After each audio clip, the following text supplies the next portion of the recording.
All right, and we're live, and we got Vince here, and apparently What up, sleep is for the weak at this point because you dude? think you can sleep at a time like this before the NBA draft, and you think all the trades are going to wait up until the draft, and suddenly Kristaps Porzingis is on the move, and initially it was a deal that involved Malcolm Brogdon, and there was like, there's no way Marcus Smart is going to be involved in this trade, and suddenly that deal falls apart, and now Marcus Smart is involved in the trade. So here are the particulars of the trade, and then we'll break it down in terms of what it means for all three teams. So the Boston Celtics, Washington Wizards, and the Memphis Grizzlies agreed to a three-team trade Wednesday night, which is literally 5 minutes past midnight, that sent Kristaps Porzingis to the Celtics, guard Marcus Smart to the Grizzlies, and guard Tyus Jones to the Wizards. Sources tell ESPN's Adrian Wojnarowski. As part of the deal, Memphis is sending Boston its first-round pick in Thursday's draft, the 25th overall selection, as well as Golden State Warriors' top 4 protected 2024 first-round pick, sources said, while the Celtics are also sending the 35th pick in Thursday's draft to Washington. The Celtics are also sending forward Danilo Gallinari and center Mike Muscala to Washington as part of the deal. Thoughts? Well, I didn't know about Mike Muscala. That completely shifts the balance of this trade. Completely. My God. Okay, so who do you think won this trade? Well, I know who lost this trade, but tell me who won this trade. so I guess on paper, Boston definitely won. I guess it could be argued that Marcus Smart has kind of been the heart and soul of the team, and so I think a lot of people would argue that he was a while he may not put up the same kind of stats as Porzingis typically does, that locker room presence plus glue guy plus intangibles, Kyle Lowry-esque intangibles. Maybe they end up losing a bit of a grit on the team as Mm-hmm. well, right? But I Right. mean, on paper, Boston gets the best player and they get the best draft assets. So it's pretty crazy to think that they lost this trade in any way. The 25th overall pick in this year's draft is value. Top 4 protected next year. Oh I don't know yeah. what the Golden State Warriors are going to look like, what the situation with Draymond is going to be. That pick could be a mid first rounder, possibly a late lottery pick in a very weak draft. Of course, the opinion of that draft may shift, but I certainly doubt it. I've never been more bearish on a draft than I am on next year's draft in a long time. I don't want to say never, but it's been a while since I've been this bearish on a draft. But for the Washington Wizards, this signals a continuation of a trend, I guess, that they're done. Like, they're not even pretending. And I don't know what they're doing. I really like Tyus Jones, though. From the perspective of like why the Grizzlies do this, look, they're going to lose Dylan Brooks. That's for sure. And they don't want him back. They need to replace that grit and toughness. Ja Morant is suspended for 25 games, I believe, to start the season. So now you get Marcus Smart in there. But long term, Desmond Bane, Marcus Smart, Ja Morant, I don't know who's coming off the bench there. Tyus Jones had asked to be moved to a situation where he could start. He gets the worst situation on the planet, which is the Washington Wizards right now. I was joking the other day that, if Chris Paul stays in Washington, is there a chance that they're like a 41 win team next year? They just like somehow tear, they think that they're tearing it down, but they got these guys coming in, and like, is it possible that team is somewhat more competitive than they'd like to be? And I don't even really see the upside of being bad next year. I understand the thought process of teams that are trying to be competitive next year because the draft is so bad. So unless you're bottoming out like bottom 3, there's no real value to being like a late lottery team next year, which is why I'm so upset if the Raptors, end up in the late lottery next year, because it's just like, what are you really getting there? You really want a late Right. first round pick and have to pay them a lottery salary? I think that's a loss. You know what I mean? Like, I think so. if you had to pay the average 21st or 28th. Let's not get crazy here. If I look at the 2024 draft, if you had to pay the average 24th ranked prospect lottery pick money, I don't even think that's like that great an asset.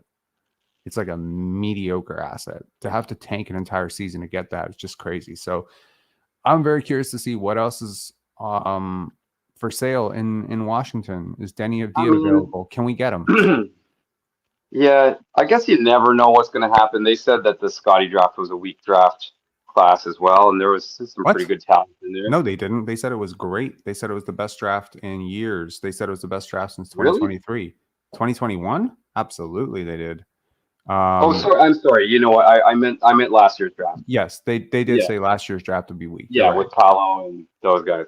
I mean, You're right. I think guys kind of come out of nowhere every year. Then you always have a bunch of guys that like maybe had they entered the draft this year, they could have gone someplace in the second round, but they feel like if they stay in school for another year, then it'll push their value up. Then the cream of inevitably rises to the top every year. Yeah, I mean, I think the beef that I have with the 2024 draft really is the top of the draft does not scream Right. anything to me. It's really like the middle of the draft that feels pretty flat. As you're right, things can change. But if you're a team that's expecting next year's top 6 pick to save your franchise the way, Sure. John Morant or Derrick Rose, there's no such player in next year's draft, in my opinion. Right. But the 2025 draft could be something pretty special. 2025 and 2026 look like really good draft years to me. Really? So, Do you know these prospects that are I guess that the 2025 they're Bronny James they're class? like no, they're let us please never call a draft class the Bronny James class. I will wait for him to get. It's I will wait. inevitable, I my will friend. wait for him to get drafted first. Yeah. I mean, again, it's hard, right? Because you're talking about kids who are in grade 9 and 10 and 11 Sure. right now. Like, I mean, it's difficult to project what they're going to be, but the upside seems tantalizing. Then again, Right. I mean, what did Andrew Wiggins really become? What did he start out as? I don't know.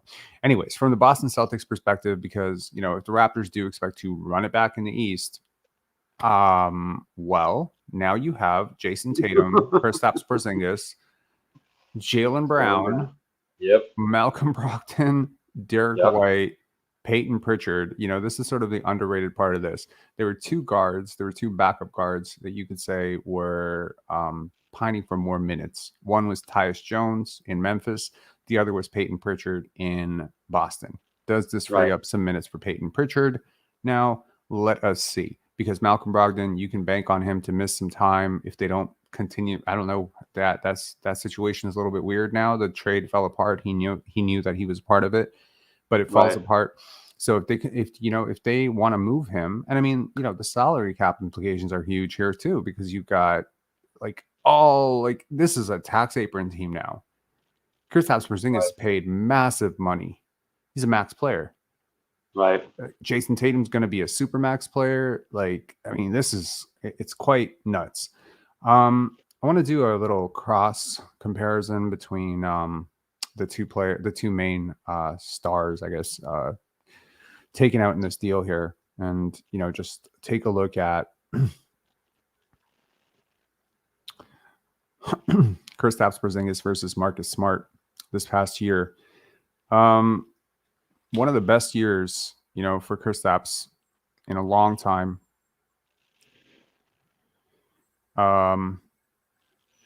Wait, what the hell is this? This cannot be right. Wait a second. Regular season.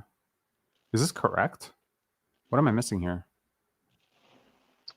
These numbers feel very odd. What numbers specifically are you? Oh, here we go. No, this is career. Hold on. I'm going to go back. I got to do the comparison for last year, not career. That's why the numbers seem so odd. Okay. I think there might have been something there.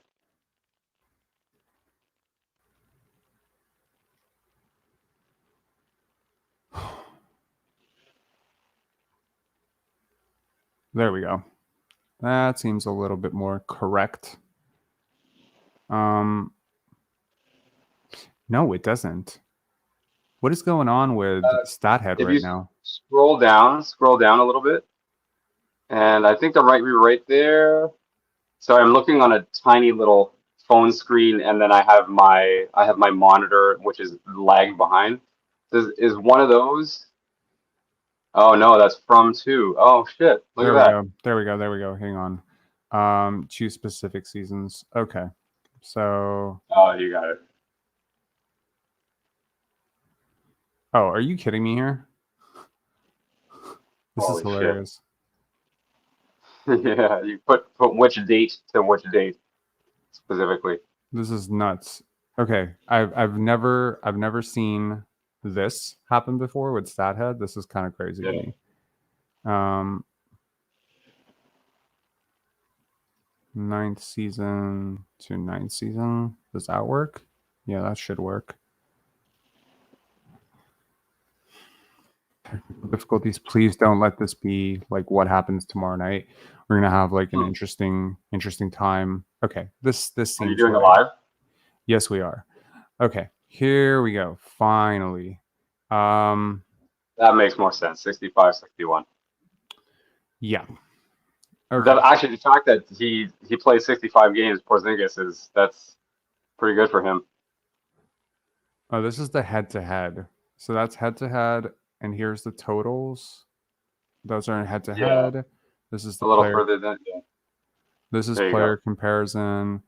So, I mean, on a oh, that's what it is because they're doing a head to head comparison. Okay, so in terms of the season, Kristaps Porzingis had a much better season, obviously, than Marcus Smart last year. Marcus Smart, from a box plus minus perspective, was -1. That's pretty surprising. Win shares. I mean, this is by far the best season of Kristaps' career. He was technically healthier than Marcus Smart. He had twice the PER. I mean, the Celtics win this trade handily. Right. Also, from a fit perspective, like I'm a big Marcus Smart fan, and I understand the defensive intangibles don't always show up. But I mean, if we're looking at career arcs, right? Marcus Smart has not always been like the healthiest guy. And if you're looking at advanced stats for him, I mean, he's never had the kind of advanced stats that warrant the reputation he's had. Like we said, Lowry, like Right. Lowry box plus minus was like 6, Yeah. 7. Like Marcus Smart has never been on that level, but because he's Oh, always been on winning teams, Lowry is a much better player than Marcus Smart. offensively especially. Yeah. But Finishing yeah, at the I mean, rim. look at that. Like the last 4 years, we're talking 60 games, 48 games, 71 games, 61 games, right? Right.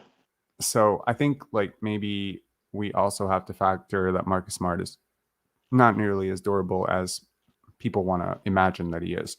Right. From the Celtics perspective, I get all the intangible stuff you're talking about. Obviously, a hell of a player, and I understand it from the Memphis side. But I definitely think I think if I had to grade this trade, I think you give Boston like an A+ for this.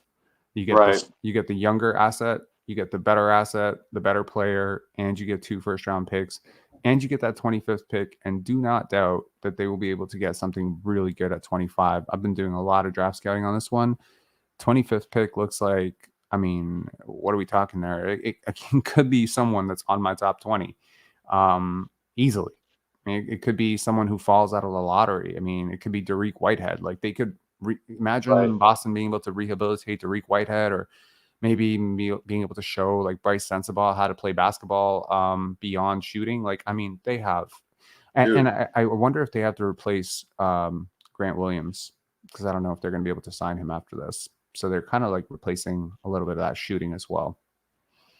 compare what they just got in exchange for Marcus Smart to what Dallas had to give up to get Porzingis. Remind me what Dallas had to give up to get Porzingis. It, multiple draft picks. Can't remember who the players were. Hold on. Let me look it up. Someone in the chat help us out. I can pull it up for sure. Dallas. Porzingis trade. I'm pretty sure they're going to show me the trade that was out, but New York. I mean, in fairness, he was a very different asset back then. But the Mavericks Right. swapped Dennis Smith Jr., DeAndre Jordan, Yeah, Wesley Jordan. Matthews, and 2 future first-round picks in exchange for Porzingis. I mean, it's not like New York exactly won that trade. In fairness, DeAndre Jordan fell off a cliff. Wesley Matthews is a role player. Dennis Smith Jr. didn't really pan out for them. Right. And I don't remember what those 2 future first-round picks resulted in, but I'm pretty sure they was one of them Obi Toppin. I'm pretty sure they screwed it up. So, Right. I mean, given the hype that was Kristaps Porzingis, I mean, consider the asset. He was the 4th overall pick by the New York Knicks. He was like one of the best rookies of his class. Gets injured, the whole Phil Jackson stuff. I don't know.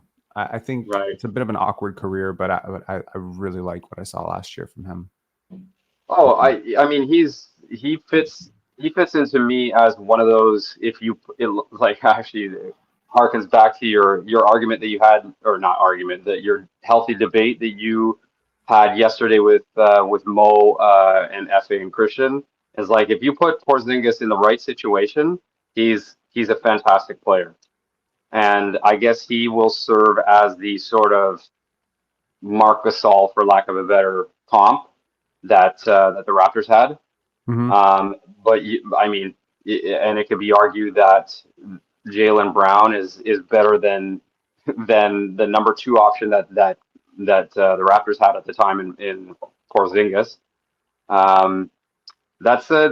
They've got a good team. They've got a nice little team next year. Do you think there's any way that this trade helps them parlay Jaylen Brown into Dame if Dame decides that he wants that? If let's say they draft Scoot, they decide to go team Scoot, and Dame wants out, do you think Jaylen Brown gets flipped to Portland? Well, given Dame's salary is so much higher than Jaylen Brown's starting expected salary, I don't know how much ownership in Boston is going to be able to afford that team. But that is an insane tax bill. I mean, these are not the only expensive players on that roster. I mean, you're talking Dame, Jason Tatum, eligible for a super max, I believe, next year. Al Horford's still on the books. Robert Williams is signed to a very team-friendly deal. I don't know. Right. I mean, I think this is the first domino of several to fall. I do wonder what this means. Someone's saying, could this mean that Ja is on the move or that he could be traded? I don't know, but it's 2% more likely than it was yesterday. I don't know. I think it doesn't bode well. I think it doesn't bode well for Siakam trade, because it just lowers his value by a little bit. How do you feel? It lowers his value. You think like Washington? You think Kristaps Porzingis and Pascal Siakam were comparable assets? I don't. Yeah, I mean, I think that they're comps insofar as that they're good, productive players at their position, right? Who have been maligned in the past by, like, maligned in Pascal's case, maligned by us this past entire year. Right. And in Porzingis' case, has durability issues. I think some people in the past have questioned his love for the game and stuff like that. Right.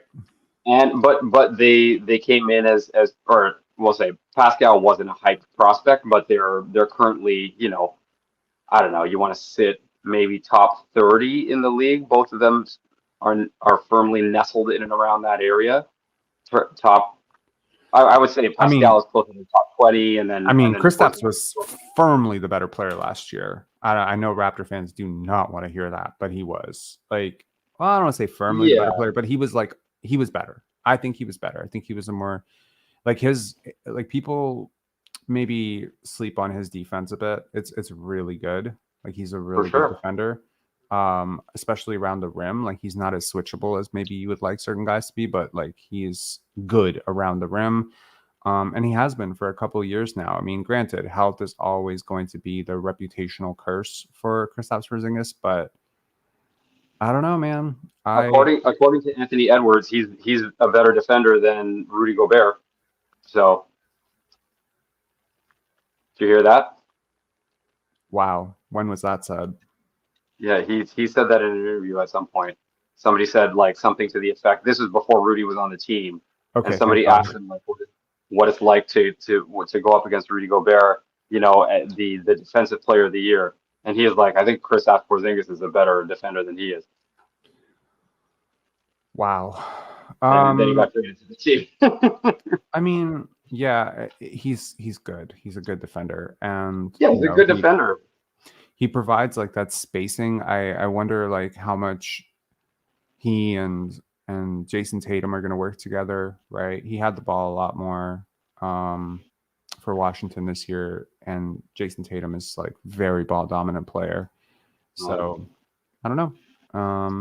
There was a very interesting segment of Zach Lowe's podcast today, and I'm going to play a bit of it. And they talked about Pascal Siakam in depth.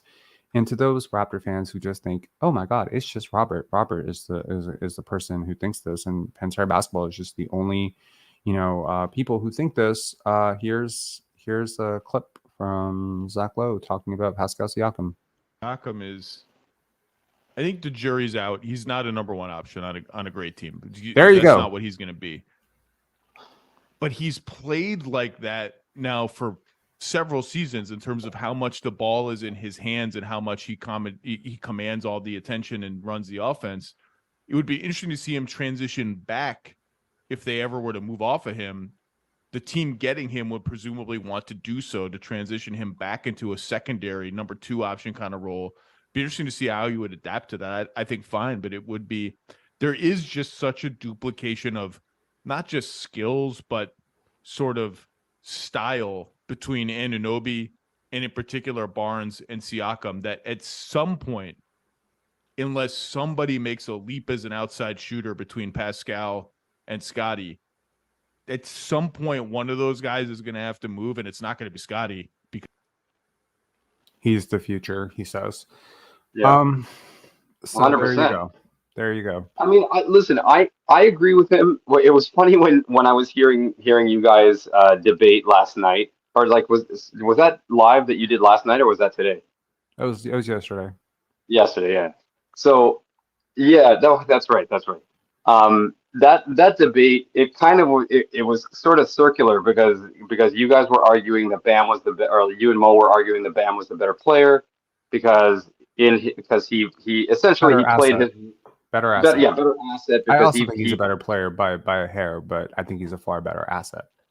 Right, because he plays his role really well, fantastic defensively, and he's just like the perfect ball movement engine like on for that particular team. Whereas Christian and Fa were saying, well, yeah, but he doesn't have the same kind of ball skills. He can't like distribute as well, even though he kind of can. It's like the isolation scoring. He can't do a lot of the same dribble creation stuff. But then that's the point. Like 3 years or 4 years of Pascal Siakam doing this dribble creation stuff hasn't really worked out for the Raptors either. And so it's like at some point, I remember after Michael Jordan retired, they tried to run the Bulls offense through various guys for a few years, while the Bulls were really bad before they had that whole Jay Williams thing come up. And so, there was a year where they tried to run it through Jay Williams and it didn't work. And then there was a year where they tried to run the offense through Ron Mercer and it didn't work. And then there was a year that they tried to run it through a highly skilled forward like Tony Kukoc and it also didn't work. And they were just really bad. And I know the Raptors haven't been super bad. They did make, the playoffs one year. But I think so much of where the value comes and where the wins come for the Raptors is not the offensive end. The offense has been so bad the last 3-4 years. It's really just been the defense and the overall skill level of the roster. And so, let's put it this way. If play a hypothetical for anyone who's still a little bit on the fence about the Siakam thing, play this hypothetical game with me. Let's say, for instance, that Joe Mazzulla has made a commitment that Peyton Pritchard is going to be an all-star next year for whatever reason. Doesn't really matter. Maybe he has nudes of him. Maybe he has compromising images. I don't fucking care. Let's just say he decides that this is going to happen and that he is hell-bent on making, Peyton Pritchard the second option to Jason Tatum. So Jaylen Brown is going to get, shifted to third option or whatever. Al Horford's going to do a lot of spacing, and Kristaps Porzingis is going to do a lot of spacing. Maybe they're going to start lineups that are going to disproportionately favor a lot of dribble handoffs and, a lot of screening for Peyton Pritchard to get open for threes and whatever. And let's just say Peyton Pritchard struggles because once teams figure out that he's going to take so many shots, they start defending him better. Do you really think the Celtics wouldn't still be a 50-plus win team? Yeah. While Peyton Pritchard's just like a 20-point per game scorer. So now we completely changed the dynamics of how he's valued around the league. There is an assumption in almost all analytics, which I think is the flawed assumption. And I think this is where every analysis trips up. There's an assumption that a player who holds a role must hold that role for a valid reason. There's always that assumption. Load, usage, creation, responsibilities, all of these things are factored as positives. Shot attempts, assists, points, all of these things are considered positives for analytics because the assumption is that not everyone can put up 20 points or 25 points per game. Not anyone can make up 8 assists. But honestly, if I really wanted to spam pick and roll with Tyus Jones next year, I could probably get him up to 10 assists. Easy. Oh, yeah. So at some point, you sort of reverse engineer someone's greatness. And, when you have enough defensive talent, enough rebounding, enough skill, enough of a soft schedule, enough lucky breaks, just enough talent, you can make anyone a 20-point per game scorer on a 50-win team. I really believe that. There's almost no player, even Grant Williams, but players like this, OG Anunoby, not to say those are equivalent players, but even Scotty Barnes, Evan Mobley, you can run an offense through whoever the fuck you want. There's varying degrees of, it'll be two games more, 3 games worse, you'll struggle in the playoffs. Where it really gets exposed is the playoffs. And that's where Pascal Siakam has really struggled. I mean, people really get mad at me when I talk about his regular season performances. You really don't want me to hone in on his playoff and fourth quarter performances because that's really when it counts. Anyone can sort of stat pad in the first quarter. That's where I'm at. The one spot I will defend Pascal is that he's, he is, because he's the most quote unquote talented player on the team right now, and he's not. Well, I mean, he proved last year. Like, do you think Scotty was more talented last year? He's the most skilled player on the team. He is not the most talented. Yeah. He's the most. I think Scotty's the most talented player on this team. Yeah, like long run. Like you would imagine that this being Scotty's third year going in, you'll see him kind of eclipse Pascal as being like the better overall player.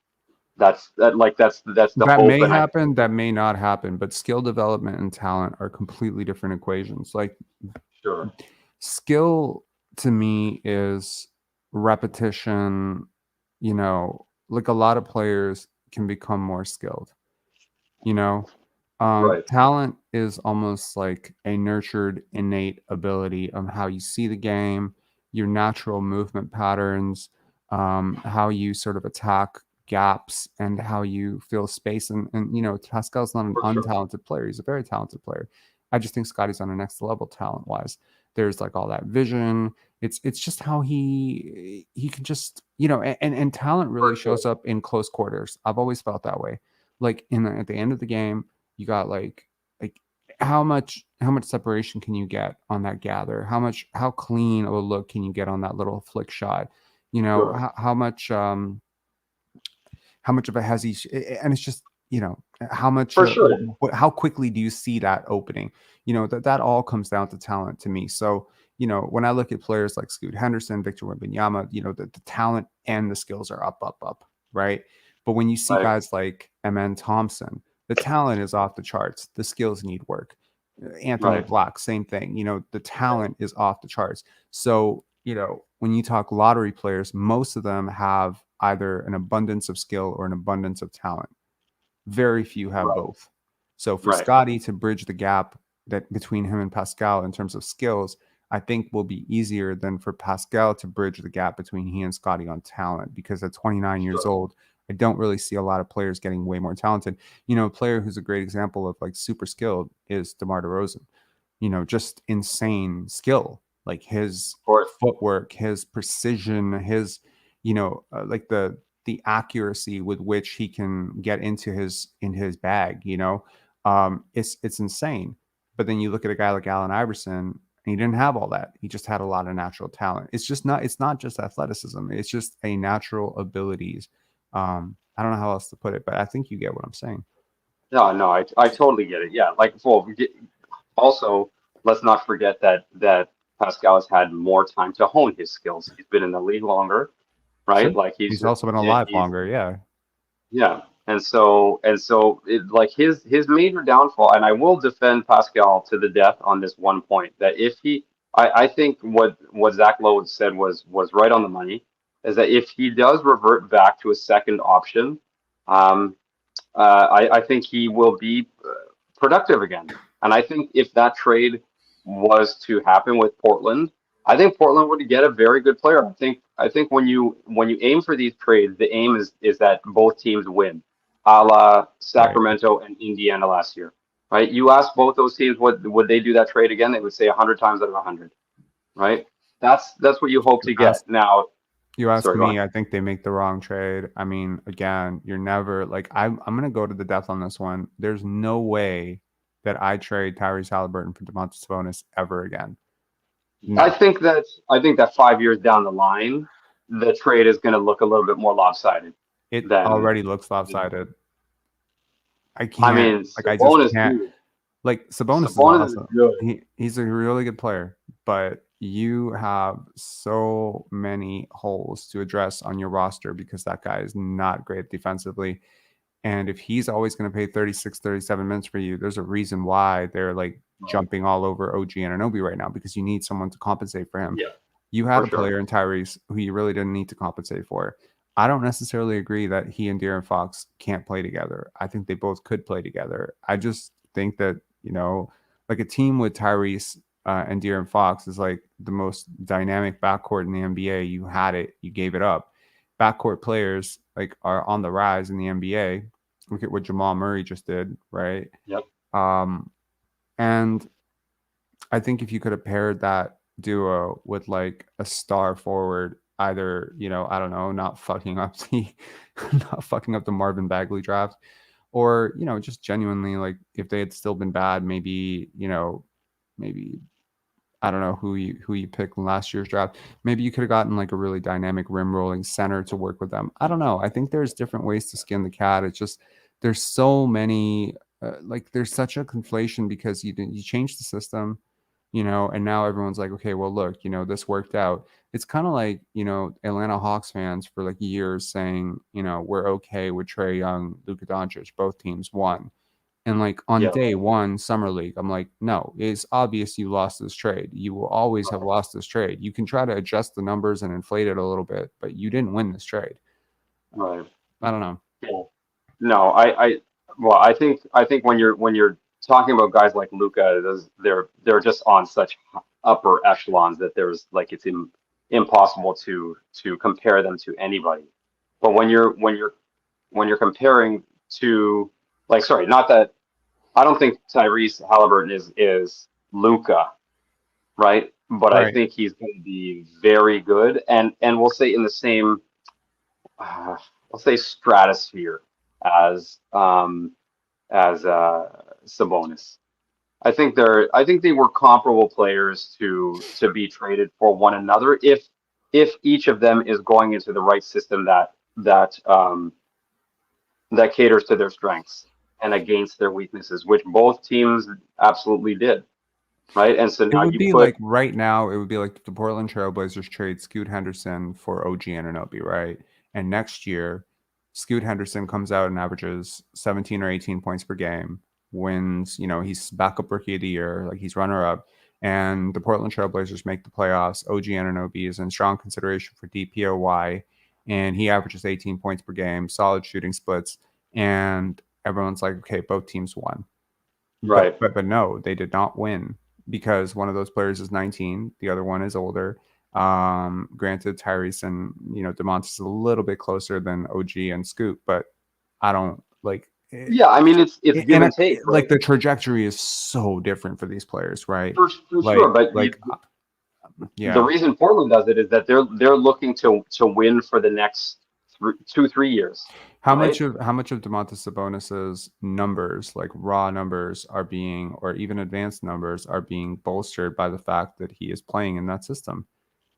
I mean, too 100%. often, right? 100%. And I mean, but he's also you did watch the same Domantas Sabonis get shut down by the Toronto Raptors that I did, right? Like you saw 8 turnovers, look completely like flabbergasted.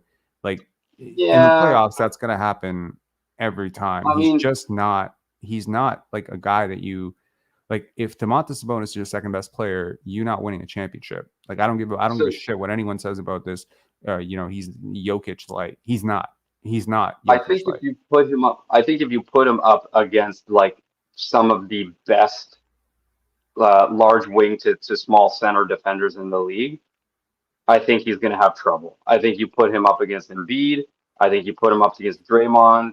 I think if you put him up against OG, and OG is who was covering him in that game that you referenced, he's going to have a tough time for sure.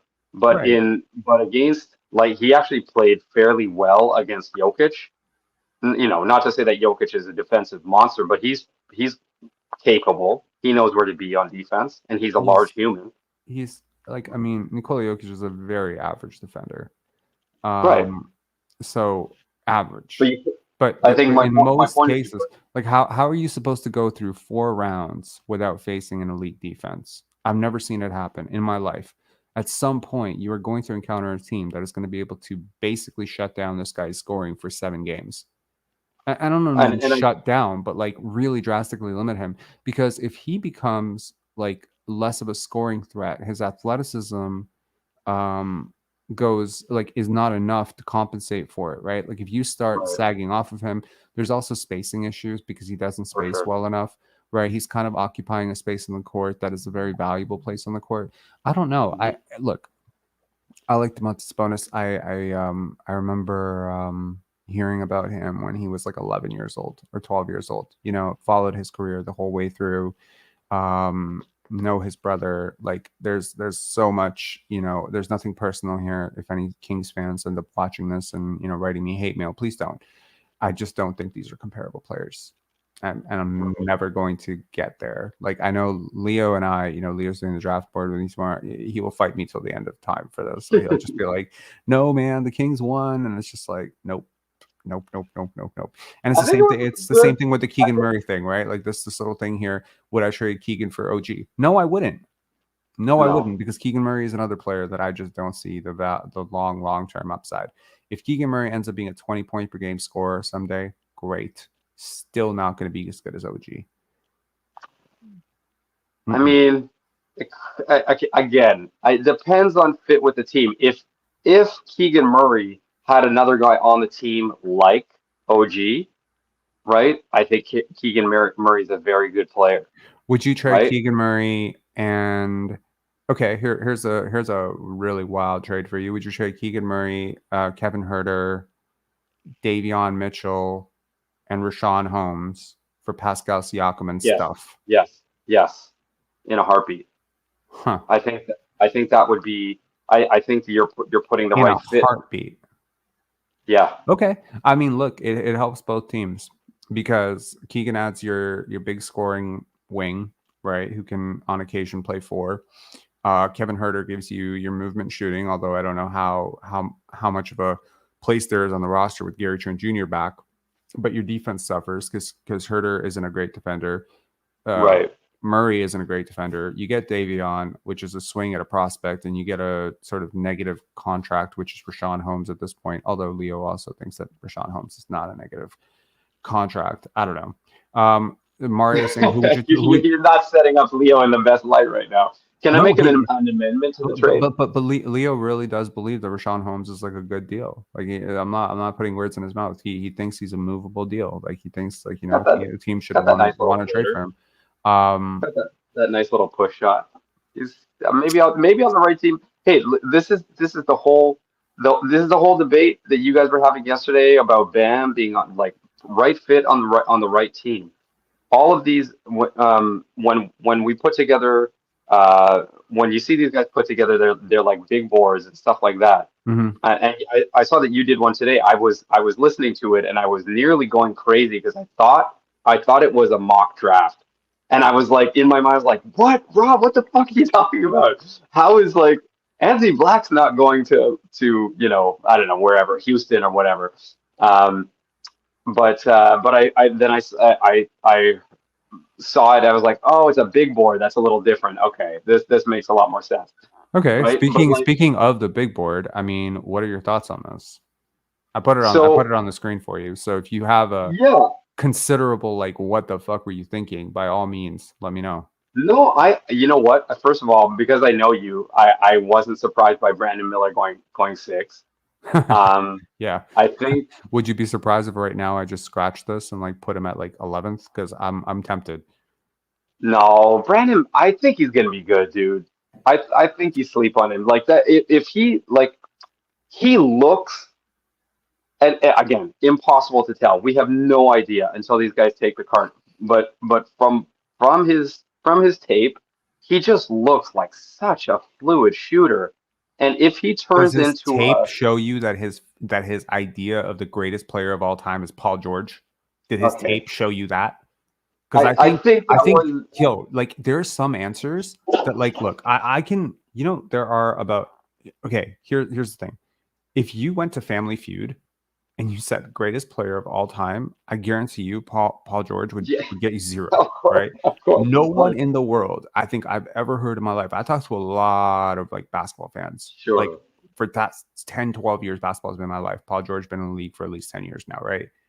12 years, 11 years. He's an 11-year vet. He's like over 32. Right. Here's the thing. I've talked to a lot of players. I've talked to a lot of people. I've gotten some really weird answers about greatest player of all time. I mean, obviously, there's the traditional answers: Kareem, Michael, LeBron, Magic, Larry. Sure. When you get a little bit more abstract than that, you can get to Kobe, Shaq, Tim Duncan, Steph Curry. I've heard Kevin Durant. Did I not say Bill Russell? I don't think so. Bill Russell, and Wilt. Okay. There's your range of acceptable answers. You start to get a little bit off that when you start talking Dwayne Wade, Kevin Durant, who else? Dr. J, Tracy McGrady, right? Every player that I just talked about is way better than Paul George. I see what you're getting at here. I think he was probably like, I think he was, first of all, he's 18, 19 years old. So he's a child. He's 20. Right? He's almost 20. He's almost 20. He's still a child. I'm sorry, 20. I think back to myself when I was 20, I was a baby boy. Let me tell you something. If you know, my girlfriend and I were trying to have a kid and stuff like that, right? If I have a child and at 5 years old, I say, who is the greatest player of all time? And they tell me Paul George, that child will be homeless. Homeless tomorrow. You're going back into the womb, my friend. I have not. I failed you. I failed you. Peace. You swam in, swam out. Go away. Yeah. I mean, that child will be disowned. Like they'll be grounded for life. They will be forced to watch the Last Dance documentary, probably forced to endure like hundreds of hours of Michael Jordan film. I will be an abusive parent. I will become an abusive parent if my child ever said that Paul George is the greatest player of all time. It is so beyond the range of acceptable. Do you know there are like 100 answers that are better than Paul George? I think that his stance is probably like, I rolled my game after this guy. Right, like I think so he's the greatest player of all time. I think if you connected him to a lie detector test and you asked him that question, he'd be like, "Okay, Michael Jordan." Like I think probably is. I think he really wants to hit home that Paul George is like his kind of his role model, like his basketball role model. 0 championships. Congratulations. I just mean in terms of skill. Listen, I'm not too bent out of shape about your list. I think that Miller might end up being better than you think. Maybe not. Maybe he's worse. Maybe he's fucking 20th on this list. If I had to right? bet, I would say he'd be worse than the sixth best player in this draft. Any other names that really stick out to you here as like, what the F are you doing, Rob? No, I kind of love where you have Anthony Black. The more I watched him, I was just like, man, this guy just fucking screams like high IQ player that is just going to succeed in this league. Jordan Hawkins took me like that, threw me for a little bit of a loop. And then, but I don't know, if you squint hard enough, you're just like Ray Allen. Can he get to the rim a little bit more? Can he put the deck on? That is the question. Yes. Will he be able to Yeah, finish at a high level? But like, who else I have questions about? Will he be able to finish at a high level?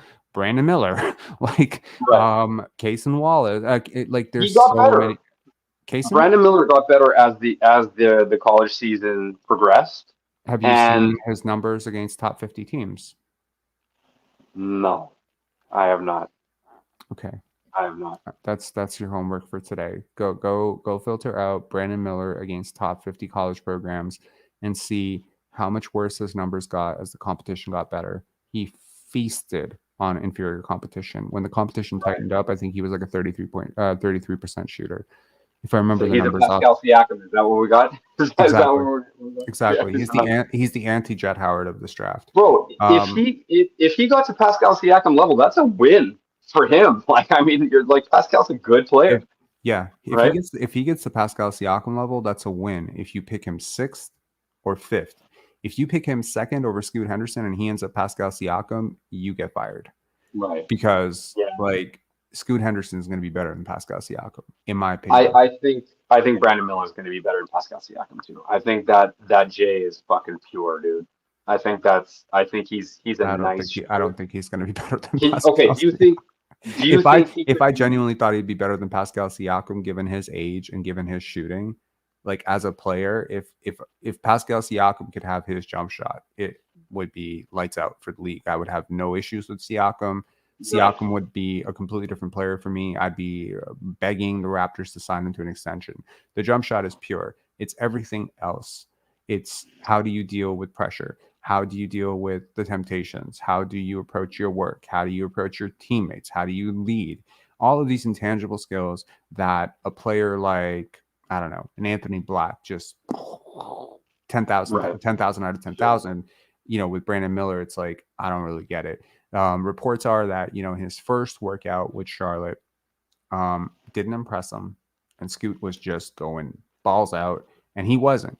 And, Scoot's doing 2-a-days right now, and he's really going after it. And to anyone who said, I watched him in the G League Ignite season, and he just really, really looked like he was coasting. He was. Right. He really was. There's nothing really to gain from this situation.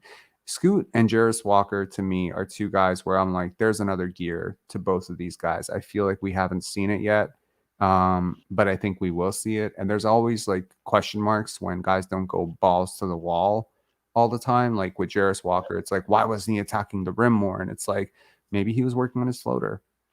Right. Maybe he was because, there's sometimes these guys at a college level, they're just so much bigger and stronger than other people that they don't develop skill work, right? And then they get to the NBA, and what they've been doing the whole time doesn't work anymore. It's kind of like Johnny Davis last year for the Washington Wizards, where, he's this inefficient, high volume guy, and then he comes into the league, and then all of those other skills, like relocating without the ball, getting open, etc., he never had to do it because he just had the ball. And so now he struggles, and he's in the G League, and he's struggling in the G League. And so it's like the level of competition up is so big. Like the adjustment up for Brandon Miller is going to be so huge. Guys like Grady Dick, Brandon Miller just don't strike me as guys who get open clear. Right. Keontae George as well. Those three guys, specifically those three guys. So yeah, that's why I like Anthony Black, because I think not only does he get open, because he moves throughout the basketball so well, and because he is a little bit more athletic than those guys that I just mentioned, way more athletic actually than those guys I mentioned. He's a very underrated athlete. But I also think he's willing to do the work to get to that next level. Right. Because like sometimes you look at Brandon Miller's profile, like statistically and physically, look at his profile. 6'9", how does a guy like this not score 15 to 20 points if he's reasonably skilled, at the NCAA level, right? I'm looking for the next gear there. And I understand the analytics are telling me yes. And there's a lot of guys out there. There's a lot of general managers out there that have this very old school thinking about the NCAA. They really like guys who come through college basketball. They really like guys who succeed in college basketball. So that's why you have guys like every single year, like Jalen Suggs, like, oh, he was there in the Final Four. And so, he goes higher up. And I think people just sort of fall in love with guys in college basketball. They have so much more exposure. And so, yeah, someone like Scoot Henderson, G League Ignite, G League is a negative connotation to it. There is something baked into that psychologically. If you're telling me if Scoot Henderson, absolutely. I mean, G League is a development league. Who were you playing? You were playing, but you were playing grown men, right? Yeah, you're playing professionals. Right, but like the subconscious bias towards overtime elite, and especially overtime elite and G League Ignite is, well, it's not what we're used to. It's not the traditional route. It's not, like Magic Johnson, Michael Jordan, all of these guys. It's just like high school, JUCO. There's all these stigmas. There used to be a JUCO stigma in among scout rankings. Like when I remember I was watching Quintel Woods once, and I know Quintel Woods didn't work out, but I don't know if you remember Quintel Woods, but he was drafted to the Portland Trail Blazers, and he came out of junior college. And I think Jamario Moon is another guy who kind of came through the JUCO process. Right. And it's just like there's a sort of aversion to, let's not draft this guy. Let's not. Sure. So, I mean, some of them work out, some of them don't. And so it's like even like a guy like Brandon Jennings, he goes over to, I believe, Italy and plays there for a year, and people were not pleased with that. If he played in college, probably top 5 pick, but he slips. Right. So I think people give way too much credit for, NCAA performance. And I just think that if Brandon Miller is playing, Scoot Henderson's playing in college, like for a big program like Duke or something, like I think he goes number 2. That's just my opinion. Oh, you're saying regardless. I don't know. I think the fit thing is a big deal for MJ, and that front office there. He doesn't learn, does he?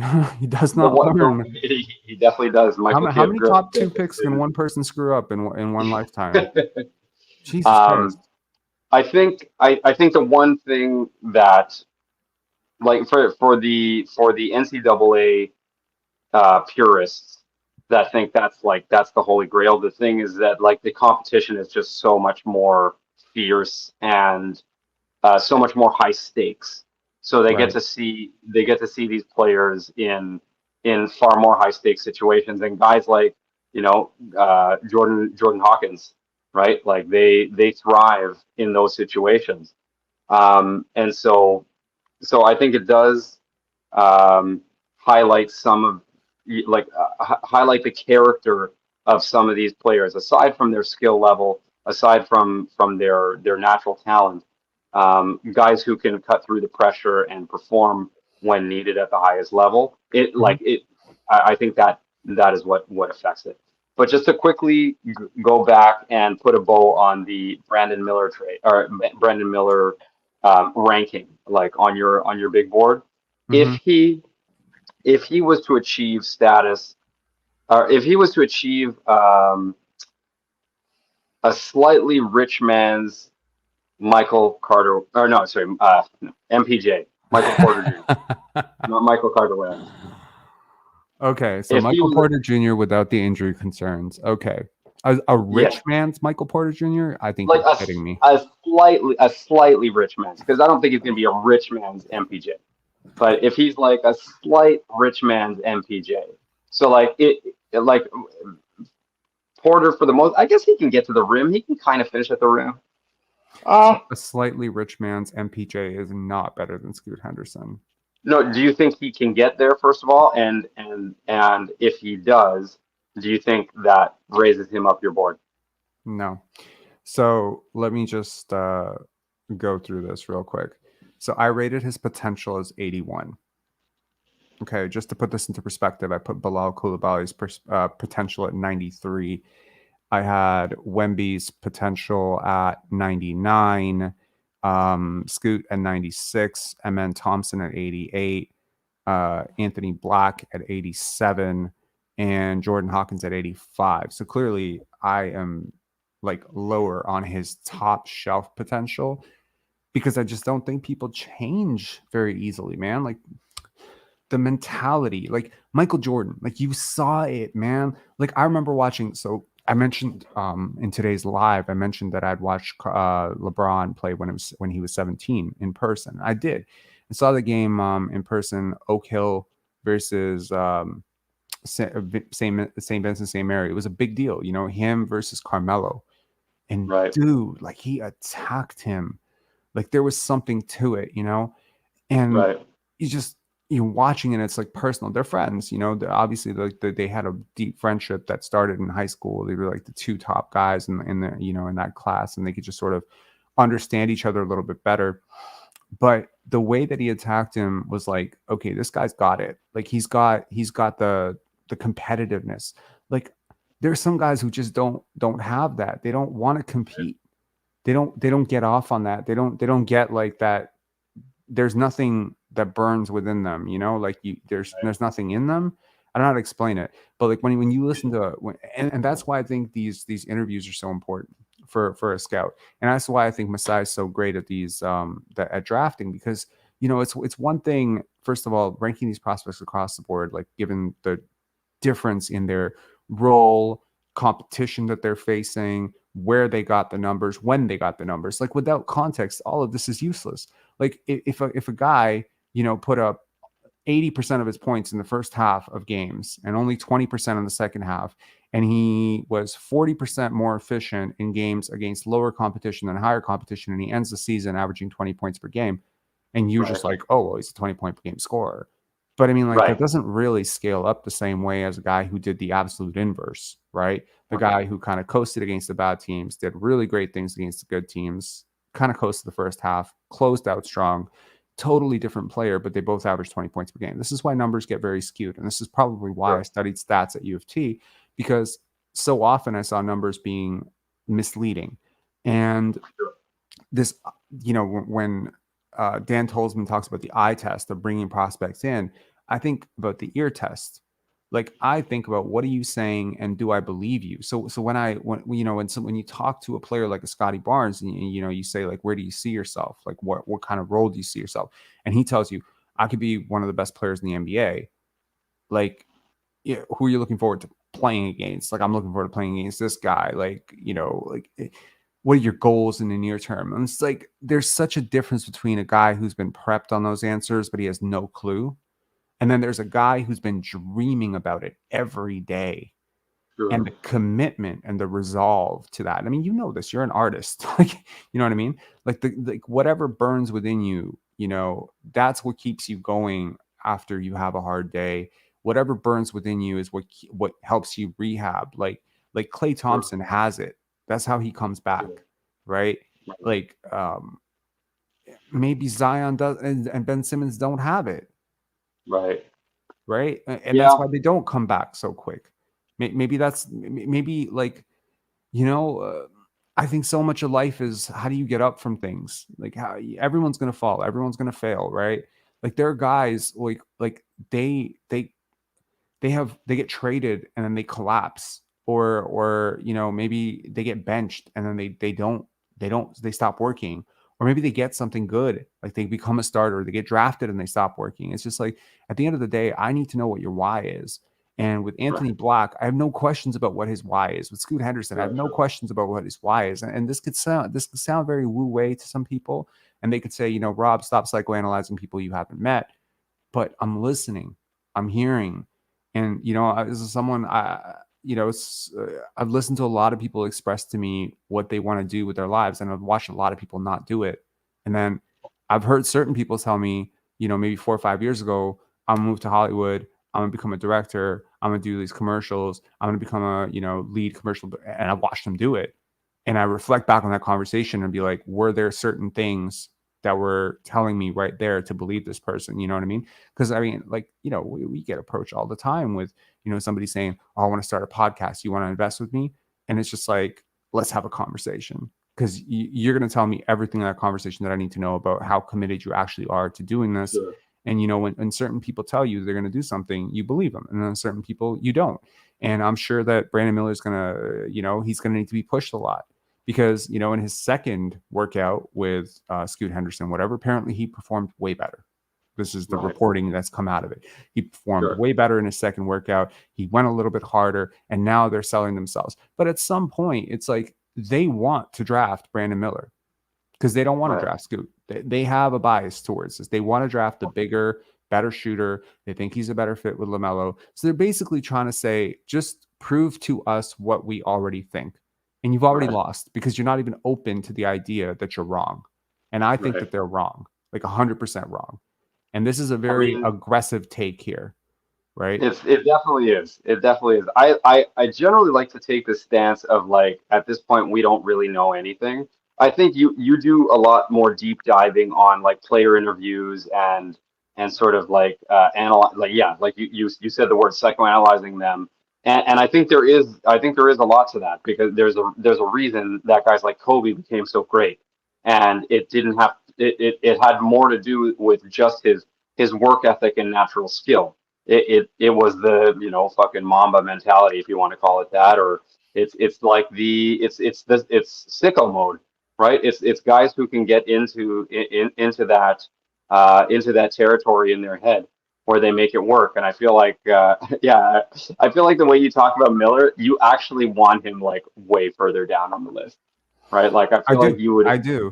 have him behind like I honestly, Wall. like, I really, like, if I'm being completely honest, like, if this works out the way I think it is, like, next year when I spot the Brandon Miller in that draft, I might actually just go full out and just put him to 12 or 13 where I want to put him. Like, because I look at this and I'll tell you here are the prospects that I am more confident in than Brandon Miller. I'm more confident in Jarris Walker. I'm more confident in Cason Wallace. And I'm more confident in Brandon Podziemski. Like, these are guys that I'm like, I know what I'm getting with these guys. I know they're going to be NBA players. I know they're going to work really hard. And so, okay, fine, you know. So Boston? if no Boston there, I don't know. Maybe yes, maybe no, maybe Bilal, maybe Kobe, maybe Rayon Repair, maybe Jaime Vasquez. I don't know. Maybe but you know, there are guys like that have major red flags for me, the ones that really stick out in terms of like, okay, like what the fuck? Obviously are Taylor Hendricks, Cam Whitmore, Brandon Miller. Oh Keontae yeah, where's George? he's 18, right? And Jalen Hood-Schifino, who's not on this list, who's just been so completely moved off. I was gonna say, like, I obviously every draft pundit out there has Taylor Hendricks much higher than this, and usually he's in a spot where he's being compared to Jarris Walker and who else? I heard him compared to I heard him compared today to Jaren Jackson Jr. Oh right, I had to do a double pause, be like, "What? Really? Wow. Okay." I mean, it's not often that you see guys like that shoot 40% from three. I mean, it's like if I like, again, I did not watch his college games. All I've seen is footage from the Adam Spinella videos and that sort of thing. But if he did it against good competition, and he's high motor, good rebounder, good defender / shot blocker, maybe between in that 4-5 kind of zone. right. I mean, that's a very useful position in the NBA. So yeah, explain why you think that he is so much further down than Walker and Derek Lively specifically. I think it comes down to just reading him more so than anything else. I think it's a player type that's very appealing. He did a little podcast interview thing with the Knuckleheads podcast. I'm just gonna pull it up and, you know, just sort of play it in the background here. Let me just see here. Taylor Hendricks? Yeah. Hang on, let me just see if I can pull this up. Yeah, Cason did one of those too. Okay, let's see here. Share. Okay. Okay. So pull that up. Live on location. Can you hear this? Yep. City. You can. Draft Okay. week. Yep. We sitting here. I got the blackest one with me. We got a special guest, man. Knuckleheads live on location from Fort Lauderdale, Fort Lickerdale. I'm just gonna scroll and just get a sense of him talking. Deal with like such a See big if you process. see if you hear something Such an unreal, never before seen time. Like, how did you navigate that? I mean, it was different. Like, you know, you have to take your visits like online, like through like Zoom and stuff like that. So, you know, I kind of wish I had to see like the campus in person, but you know, you got to just adjust. How was it to get announced? It's your COVID year to get announced McDonald's All-American, and you ain't get an opportunity to play in the game. Like, so how was that? Was you excited to get announced, but then with COVID, was it like a letdown that you didn't get to go? Yeah, so I was basically a nominee. So, yeah, I mean, me not being able to play, you know, it didn't really, you know, rattle me at all. Like, you know, it's just what it is, you know. Yeah. So who put the ball in your hand? Who helped you fall in love with basketball? My oldest brother Jamal. He I think introduced me and my something twin brother to that basketball. And, so that's throws who used me to with bust your him ass. That's who is used to give you feels that like work. there's we a were lot of playing like confidence. 2-on-1 back then. So Feels like what? Sorry. So there's two red flags and call it like that stuck out to me, and it's not just game related. I'm not going to talk about his game too much, but it's just like the personal stuff that kind of stuck out. Number one was an interview that he did in the Indiana draft camp, where not camp, but like after he worked out with the Indiana Pacers. And there was a feeling that I walked away from where this is a guy who's just really happy to be here. Right. Okay. Could be a guy who just sort of had a goal to be an NBA player, but maybe not a goal to be much more than an NBA player. And guess what? When you get drafted, you're an NBA player. Congratulations. Now what? What's your bigger dream in basketball? I don't know if he has one. And that kind of irked me a bit.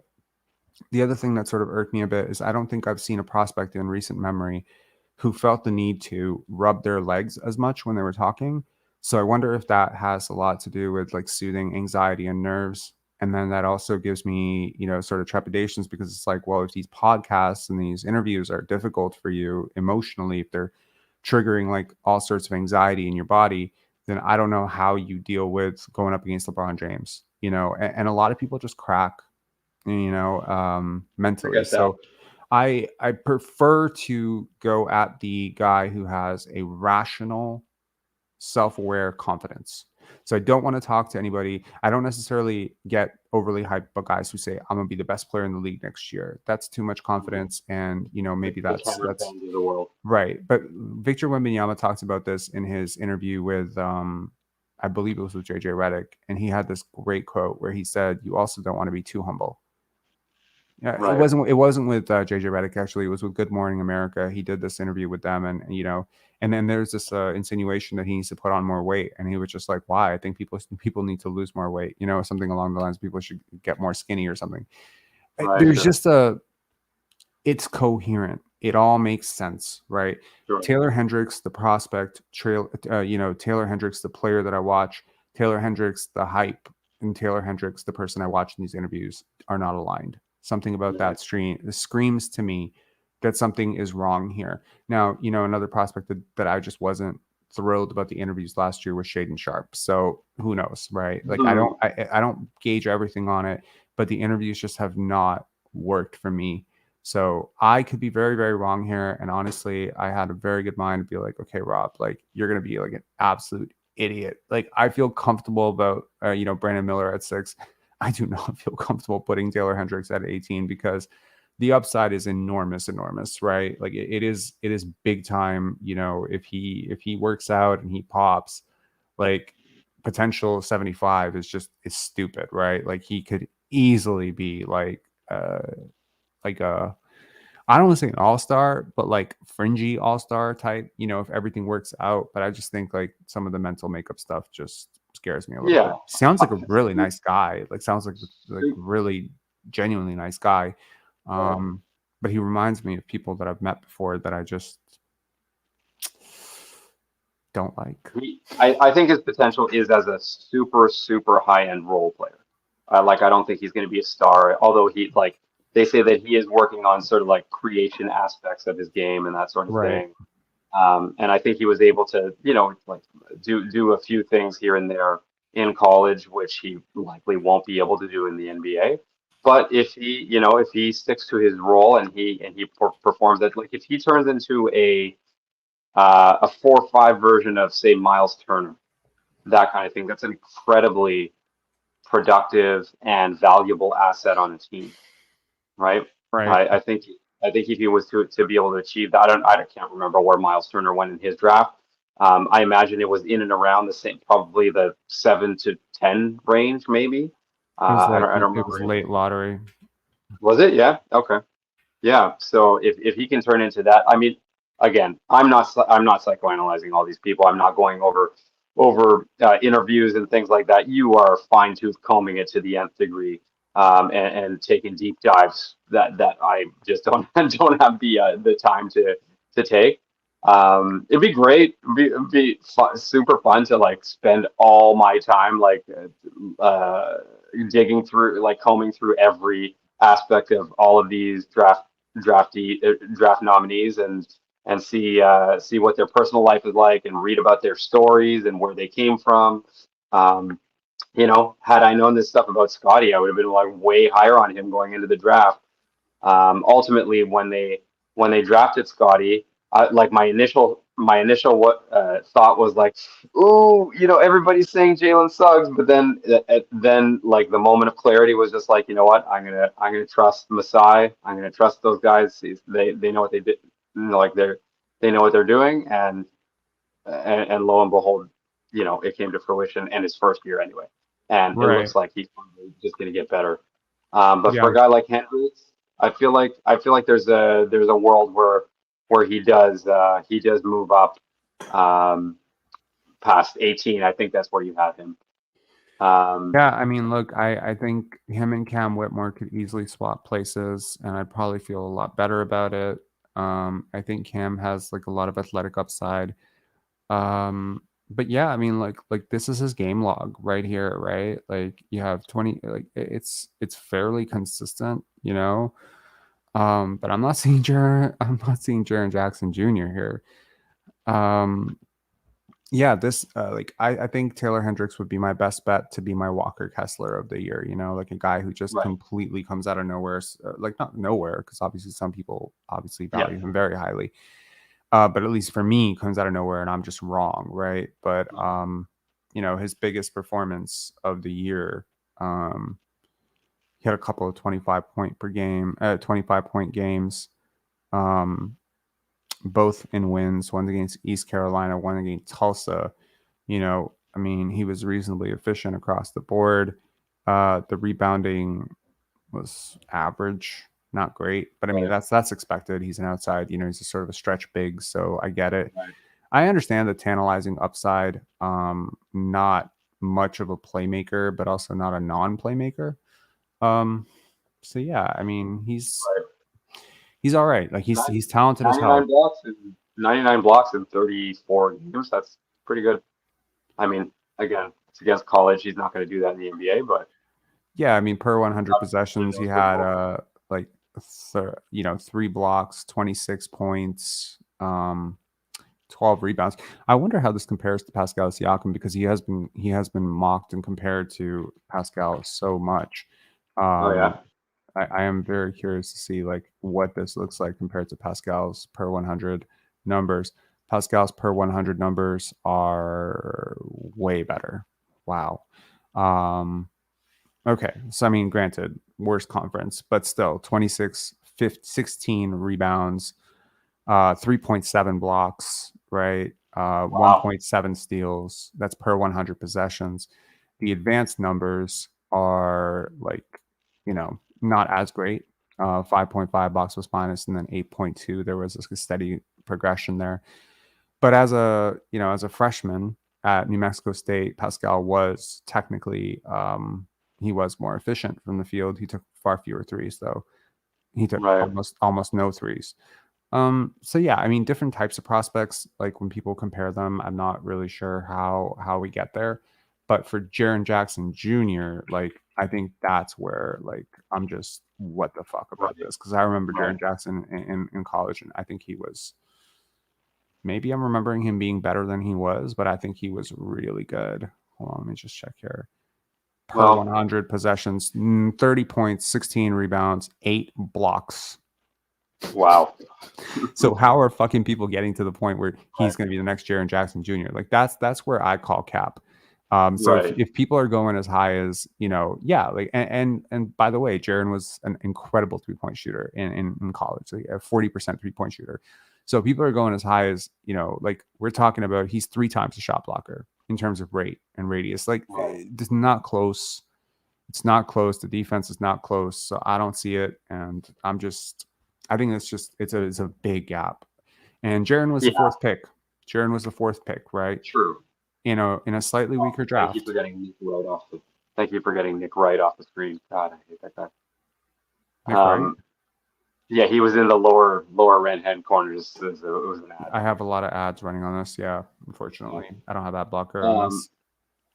Yeah, he's listen. I'm getting to see where everybody goes tomorrow, and I'm like, I would like for my I don't know if you remember, it's from that draft that we did, just you and I, that last 3 years draft. I chose a lot of players from this coming draft class. It looks, I don't know, as compared to the studying that I've done in previous years, it just looks like a lot more of these guys like pop a little bit more. Jarris Walker, he's one that stood out for sure. He looks like he's going to have if the motor that he showed in college is anything like the motor he's going to show in the NBA, I think he's going to be a high end role player, similar to Draymond Green, maybe with even a little bit more offensive touch, right? A bit more. Well, he's not a below the rim athlete, and this is where I think it's interesting to have you on here, because you're like, I love that you're self-aware enough to say, hey, I'm not watching the game tape, I'm not watching these guys, I'm not doing the deep dives, I'm not doing all the body language analysis, I'm not watching all the full tape, I'm just listening to Coach Spins or Hoop Intellect or whatever, watching the clips, and that's where I'm coming up with the opinion on this. And I think that that's important too. It's good for people to have accurate draft analysis. But the problem is, people start saying that Jarris Walker is like Draymond Green, and it starts to really piss me off, because someone said this at some point, because they look similar, but their games are so different. Like no. So it's more the defensive. It's more the defensive aptitude, and the fact that he's a decent playmaker. But like, he's a decent playmaker. Draymond is like an incredible playmaker, number one. Right. I mean, but like, he's an above the rim athlete. Like he can cram it on dudes, right? Like Draymond was always a below the rim athlete. I mean, he's bigger than Draymond. He's a way better shooter than Draymond. So it's like, this is where, look, I think these, we've talked about anchoring bias on this channel many times. I don't need to revisit this too much. But when these draft analysts right now, like let's say right now, the Keontae George hype of he's going to be like the next whatever the hell he's going to be, right? I'm against this, obviously. And so now on draft night, if the Raptors draft Bilal Coulibaly or Cason Wallace, or, even they go off and draft Brandon Podziemski over this amazing Keontae George, most people are not going to have the humility to say, wait a second, I watched a 4-minute highlight. Let me chill. Sure. Maybe I'm wrong. Maybe Keontae is a little bit worse than I thought. Maybe Podziemski is a little bit better than I thought. I really never watched a fucking Santa Clara game in my life. I don't even know where Santa Clara is. So maybe I just give the Raptors the benefit of the doubt that this multi-billion-dollar organization, maybe, that's watched Brandon Podziemski play like 15 to 20 times in person, met him, knows a little bit more about the type of player he's going to be than I do. But most people are not going to get there. Most people are going to be like, no, Keontae was the right guy. Masai's an idiot. Fire him. And it's the same thing that happened with Scotty. And they have talking points. They're going to have talking points. And the same thing with Jarris Walker. They're going to have talking points. They're going to say he's the next Draymond. And it's what they said with Scotty. He's the next Draymond. Zero level scorer. Sam Vecini. So I think that with great power comes great responsibility. Ben Parker.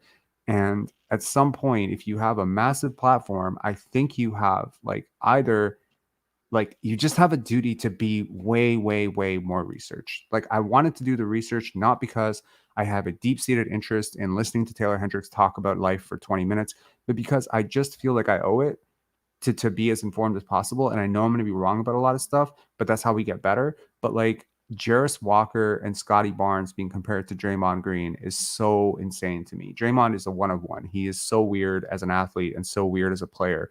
But like they just don't remind me of that guy. And I get that player comps are always going to be a little inaccurate. So maybe we should do away with player comps in general. But when I see the brain working in terms of how someone gets from one point to another with certain players, almost always it's like I squinted my eyes and it looked like him. It's almost always that. He moved like him.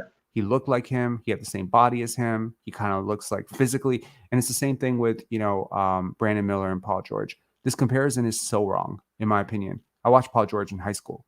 I was like really, really big fan of his and DeMar's. I watched their head-to-head game.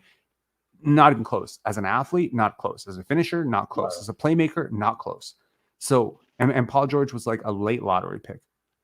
So how are we getting here with Brandon Miller, right? And it's just like people saying he's going to be Paul George, and now the system starts where whoever drafts him thinks that he's going to be Paul George, and they're going to watch him play, and he's not Paul George, and they're going to always say, well, he was supposed to be the next Paul George, but he didn't turn into Paul George, and he's a bust, or whatever. And it's just inaccurate. It's the inaccurate evaluation, which leads to the inaccurate comp, which leads to selective amnesia about who players were. Like, to me, the Scotty Draymond stuff was just so infuriating because it was like Scotty was such a great athlete and Draymond was such a poor athlete. Like, I don't want to say poor athlete. He's a good athlete, but he's just a completely different type of athlete. And that type of athlete, that's sort of chop-steppy, below the rim athlete, projects as a very different type of offensive talent. And so it's like, whether Draymond wanted to develop his skills or not, he was never going to be a great offensive player no matter what he did as a scorer. Just doesn't have the physique and the gifts and the burst and all that stuff. So I mean, I need to be careful too. I mean, I earlier in my draft video I compared Podziemski mildly. I was pretty cautious saying Manu Ginobili. But there's bits and pieces of Manu Ginobili. I said Manu Ginobili, Josh Hart. Like, there's actually like bits and pieces there. It doesn't look like either one of them. But there's real elements of his game that and physical profile that all like sort of mitch together. So I don't know.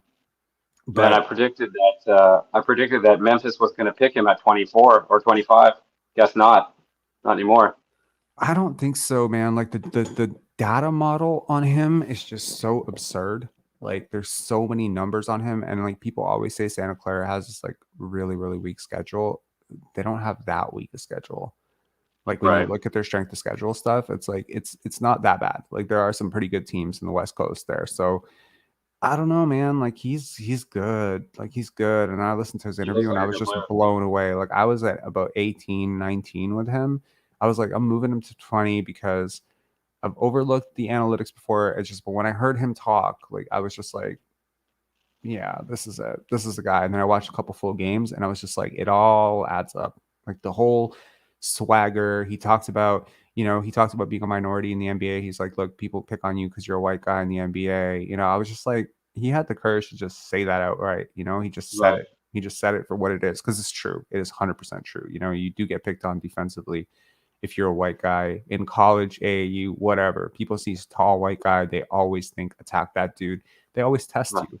And it's like, if you don't know that they're doing that, if you can't vote, if you can't say it out loud, if that doesn't piss you off, if that doesn't motivate you, then you're gonna fail. So I just like his mental makeup a lot. That's cool, man. Yeah. Listen, man, I gotta run because it's a little late here. Late at 3:20 in the morning. For sure.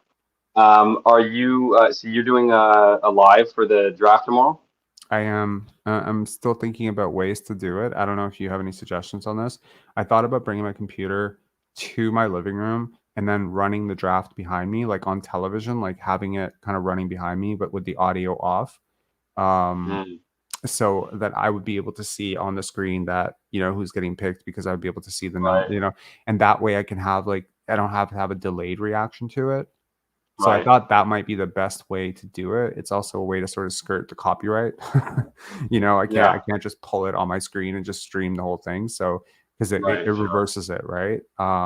So I don't know. I thought about doing that, and I'm going to do it with Leo. And Leo hasn't really studied the draft this year because his team was good, and they, so he doesn't have a top 4 pick anymore. But I did, so it'll basically be like Leo's like scrolling Twitter and saying like, Woj says this breaking, that breaking, whatever. We'll keep that on the screen, and then 2 of us will talk, and I'll talk about how the players fit with various teams. And I don't know how popular the draft will, live will be. I think most people are going to just be like listening to, the ESPN feed or whatever the hell, wherever it's being broadcast. But maybe people will watch it later for a reanalysis or a live reaction or whatever. I expect good things. Yeah, I might be able to pop it if you're doing a call-in link. I may be able to pop in for a bit. It all depends. Like I'm going to a buddy's house tomorrow. In the late afternoon. We'll do a call in at the second round. Like we'll have a draft analysis and an immediate reaction for once people have had some time to settle down, because I have a feeling emotions are going to run very high tomorrow. Right. Number one, people are expecting the world. Maybe people are expecting Scoot. Maybe people are expecting Pascal or OG to be traded. Reports are that Portland will not make this trade tomorrow. Maybe they're comfortable picking Scoot. Maybe they just need to bluff right now that they're comfortable picking Scoot because they're not getting the offers they want, and they want to bluff that they're comfortable. I don't think they're comfortable picking Scoot Henderson. I don't think they're comfortable rolling out into training camp with Scoot and Dame Lillard.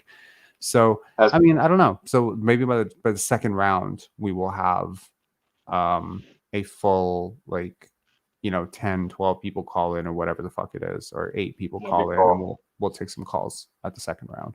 Well, as my final thought for my wish as a Raptor fan, who I'd like for them to draft at 13 if he's there. But I'm just hoping that I'd love Kobe. I think he for that draft range. Obviously, if somebody bigger happens to slip and fall, but I think I would like. I see Kobe as a potential rich man's Derek White. So if that's his high end capability, that's a really good that's a really interesting comparison. Yeah, and just you never like to be clouded too much by one particular stat, but it doesn't happen often where college players in good division, like on good teams like fucking Michigan, right? Finish 71% at the rim. That's like Tony Parker territory. You know what I mean? People compared him to Tyrese Maxey, and I've always thought that Tyrese and Scotty would just be such a great backcourt together because they work so well off of each other. So I wouldn't be opposed to this, right? So. Yeah, it's the sort of thing where if they I have faith in their ability to scout, and so if it happens to be Casey Wallace, if it happens to be if Kobe's still on the board and they happen to pick somebody else, I'm just gonna say I put my faith in them. But the only thing I don't put my faith in 100% is Masai's trading track record. Right, like sometimes he lets his pride get in the way, and if they're holding out for Portland to include Shade and Sharp, well, that deal's not getting done. Okay, they're not getting Shade. You're not getting Shade and Sharp and 3 and Simons, right? For Pascal, that's just not happening, right? But if there's a world where it can be Simons and 3, I would even be happy with Simons and Sharp. But if the world was Simons and 3. And they want to do that deal, I'm gonna be upset if he doesn't swallow his pride and take that deal. Yeah, I don't know if it's pride. I don't know if it's loyalty. I don't know what it is specifically. Also, Larry Tannenbaum selling his stake or most of his stake in MLSE is going to have drastic consequences. I think it's going to have drastic consequences because he has been a really big supporter of Masai and basketball and the Raptors. And my ex-girlfriend worked for Omer's. I'm going to call her up tomorrow and probably talk to her a lot about, their inner workings and who they are more so than I already know about them, but they're a huge company, obviously, and you just have more and more companies coming in, and obviously Rogers and Bell have first right of refusal as per the contract, so they could easily just buy out Larry Tannenbaum's shares and that's just, they're puckheads, man. They're basketball. Right. They're not basketball people in my experience. So, I don't know.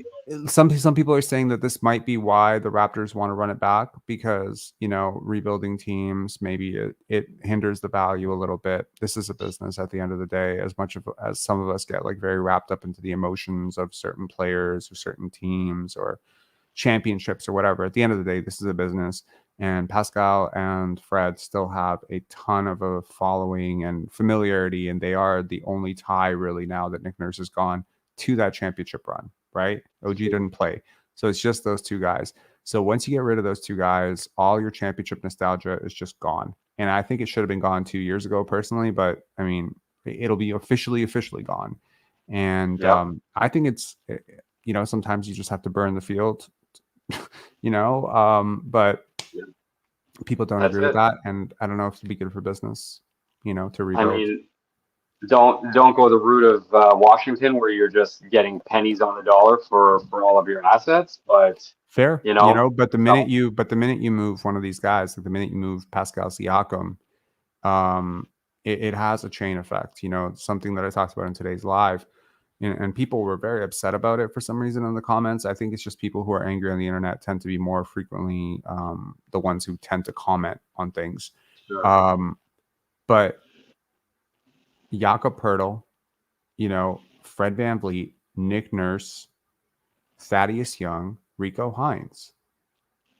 Those are the guys that I felt Pascal was closest to. Earl Watson, that's 6.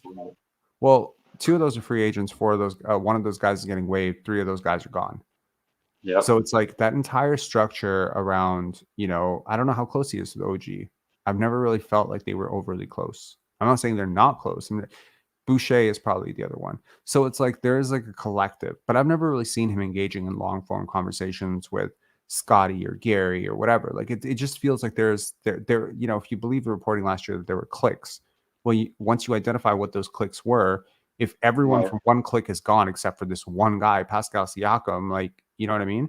Like, sure, he was a little bit, I'm sure he was close to Christian Koloko a little bit because they're from the same country. But I never really, when I saw the practices and when I saw the footage and when I saw the bench and whatever, the people that I always saw him talking to are the guys who are gone now. Right. So, this could have consequences. You move him, maybe there's another domino that falls, and maybe now teams are completely aware that you're not competing, and now you need to move off of assets or whatever. I don't know. This will be a very interesting. Oh my God, 16 hours. It's almost there, buddy. We're almost there. All right, man. Take care. Have a good one. Have a good night, man. Great chatting with you, man. Yeah, you too. See ya. Take care. See ya. All right. If you haven't checked out the 2 shorts that I dropped, there was one beautiful one where Victor Wembanyama, and there's another short, Scotty Barnes working on his jump shot. I think the jump shot's looking better. I like his feet placement a lot better. I am looking forward to tomorrow, but I'm also not looking forward to it. Like, I'm very worried. I have anxiety about this because there are guys that you sort of start to really like in this process. And Bobby Webster and Dan Tolzman have already talked about like how they're really comfortable with a bunch of guys in this draft. But there's no way that they're comfortable with 12 guys in this draft, right? So the expectation is always that 3 or 4 teams above you are going to pick guys that you're not interested in. And with the 13th pick, you're probably going to get someone who's either 7, 8, or 9, or 10, worst case, on your board, which is a really good player in this draft, right? I mean, it's a guy who has a chance. He has a chance to be a starter. And that's something that the Raptors could sorely use right now, especially if that guy's a little bit further along as opposed to a little bit more raw. Like, he could be a guy who could contribute next year for you. And, this is a team that's sorely lacking depth. And if it's a guard, then certainly, that helps. But where the Raptors are in terms of the cap figure right now is very interesting. So the cap, the luxury tax number comes in $3 million higher for, I think this was reported yesterday. And so right now, the starting salary for Fred VanVleet and Jakob Poeltl does technically fit if you waive Thaddeus Young. You wouldn't be able to do much of anything with the with free agency. You would be able to sign Jeff Doughton to a minimum, maybe if he comes back on that. I think you'd be able to sign Ron Harper Jr. if he's, you know, coming back on a minimum as well, or on a two-way. Same thing with Joe Wieskamp. You'd be able to basically offer all these guys like minimum contracts, or you lose them for nothing. And maybe you'd be able to offer Delano Banton like $2.5 million to $3 million. I don't know if you want to offer Delano Banton that. You know, I have no idea. So the run it back scenario gets legs for 1 year. But then the very next year, you're screwed. Like, you're right away, you have to get rid of stuff, or you're going to start hitting the tax apron. So I don't know. I don't want to be the team that runs it back. And there's reports today that the Raptors are willing to throw big money at Fred VanVleet. And I'm like, who benefits from this reporting, right? Obviously, Fred VanVleet. Okay. Why would you ever sign Doughton? He's atrocious. Wow, really? You in the wrong part of the internet, man. We are not crazy here. Jeff Doughton is awesome. I love him. I mean, he's one of the biggest reasons why I'm comfortable not picking a point guard in this draft, because I think he'd be a serviceable backup point guard. Really good one, actually. I think he could be a really good serviceable, like really good backup point guard. His defense is awesome. I think he's smart. I think his shot is way better than he's shown at the NBA level. He's a really good player. I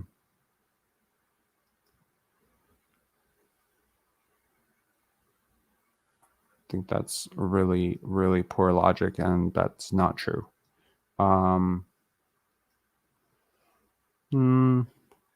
Debatable.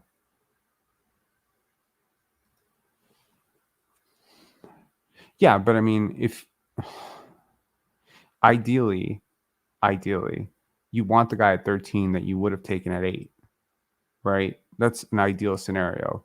So let's just say, for instance, Anthony Black is your guy. Like, you like him a lot. He's like 4th on your board, and every team ahead of you disagrees. Well, now you just got the 4th pick, the guy you would have picked 4th at 13th. I think that's great. That's always the greatest way that this can work out, right?